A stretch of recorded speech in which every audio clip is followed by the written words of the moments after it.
I'm just confused about one thing and one thing only. Why World Trade Center 7 went down in the first place. I'm very confused about that. I know what I heard. I heard explosions. The explanation I got was it was the fuel oil tank. I'm an old boiler guy. If it was a fuel oil tank, it would have been one side of the building.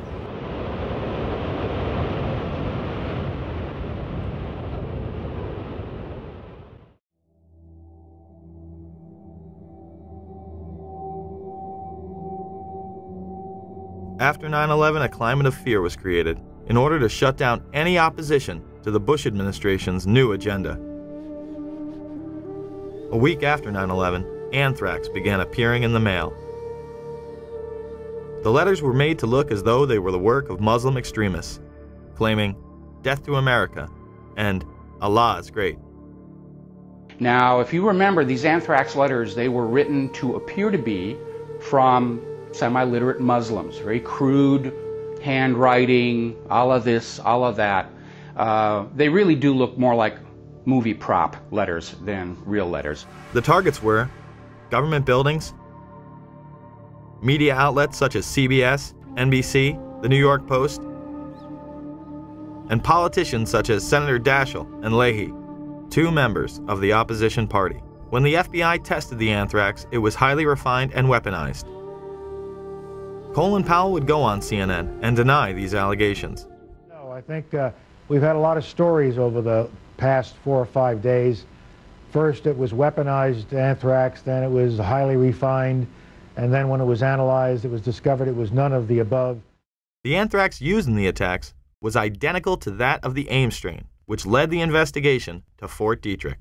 An analysis of the anthrax that was sent to Senator Daschle's office shows that this anthrax has a sophistication that leads people to know that it can only be produced by a PhD microbiologist, and it would have to have been done in a small, well-equipped microbiology lab. This appears to be the so-called Ames strain. That was a strain of anthrax that was first isolated almost 50 years ago at a U.S. Department of Agriculture diagnostic lab in Ames, Iowa. What's uncommon about this is that it has been engineered in such a way to be, as they say, readily aerosolized. That means, in effect, that what somebody has done is taken the anthrax spores, added to them some kind of a chemical to get in the way of a normal electrostatic process that causes the spores to clump together.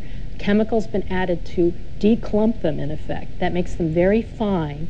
They are able then to be dispersed very readily into the air. The Washington Post would report, genetic fingerprinting studies indicate that the anthrax spores mailed to Capitol Hill are identical to stocks of the deadly bacteria maintained by the U.S. Army since 1980. Those labs can trace back their samples to a single military source, the U.S. Army Medical Research Institute of Infectious Diseases at Fort Detrick, Maryland. It's been made quite clear that Al-Qaeda wasn't behind this. It is a specialized biological weapon only produced by our military in one facility. High-level FBI and CIA officials said none of the 60 to 80 daily threat reports from intelligence sources contain evidence linking the anthrax attacks to Osama bin Laden's terrorist network. This did not stop the mainstream press from trying to blame Al-Qaeda. As investigators race to find answers to the recent wave of anthrax terror, we'll look at what investigators are targeting now.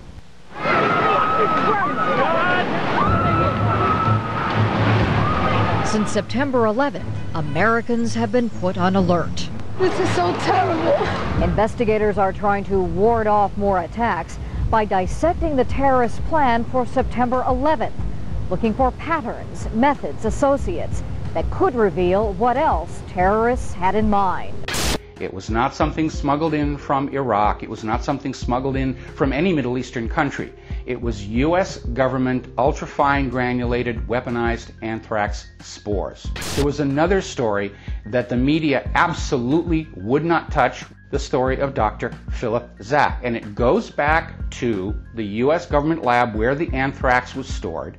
It was reported that official U.S. government documents in the anthrax investigation showed that Dr. Zach had entered the laboratory where the anthrax used in the letters was kept without proper authorization after having lost his job. Somehow the Bush administration would have the foresight to be on Cipro 6 weeks prior to the attacks. How convenient.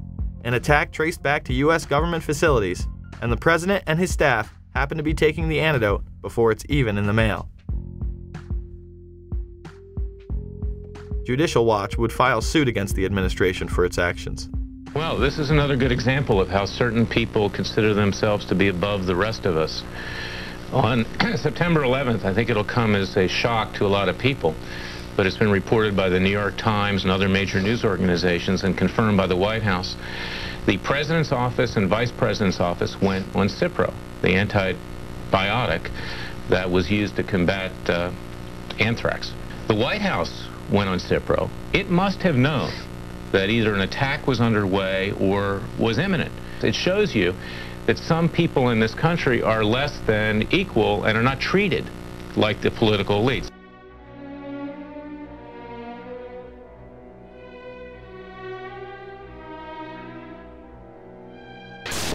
"9/11 was an international intelligence operation that included role players within our own government, as well as in the governments of Pakistan, Saudi Arabia, and Israel. Each played a compartmentalized role in order to create a climate of fear and confusion.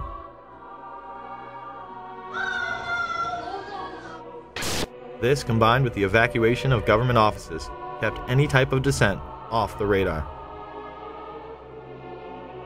It was a time when Americans felt they needed to rally around their leaders, and they did. I can hear you!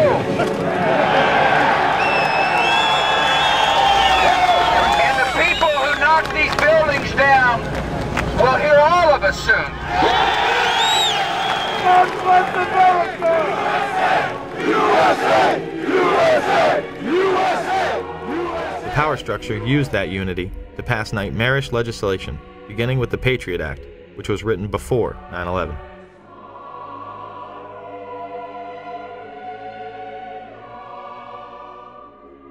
Homeland Security was in place prior to 9/11 as well. Another piece of this, which is something that has been well known to you all, is that the creation of the Office of Homeland Security was something that was planned even before September 11th. The Bush administration had even written up the plans to invade Afghanistan the week before 9/11. And as a result of a process that involved the CIA, the Department of Defense, the Department of State, the National Security Council, a national security presidential directive was developed and prepared throughout 2001 that was approved by what's called the Principals Committee, which is essentially cabinet-level officers involved in national security, on September 4th, 2001. That document was then finalized on September 10th. I think it was focused on Al-Qaeda from the various earlier days. We fight a fabled enemy, the likes of which that can never be defeated.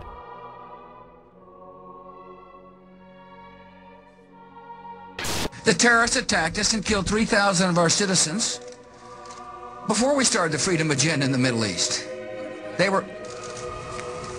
What did Iraq have to do with what? The attack on the World Trade Center. Nothing. While an international intelligence cartel wages psychological warfare against we the people on behalf of the global elite. And remember, this is a government that over the years has proven that it can be trusted with these powers. You'd hope, as you mentioned before, that people don't complain about these extra inconveniences because they are simply being put into effect to protect all of us. They masquerade as our saviors, while the media glorifies and indemnifies them. Either you are with us, or you are with the terrorists.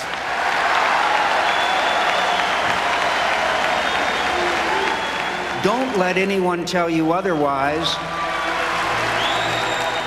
Certainly not a disingenuous filmmaker who would have us believe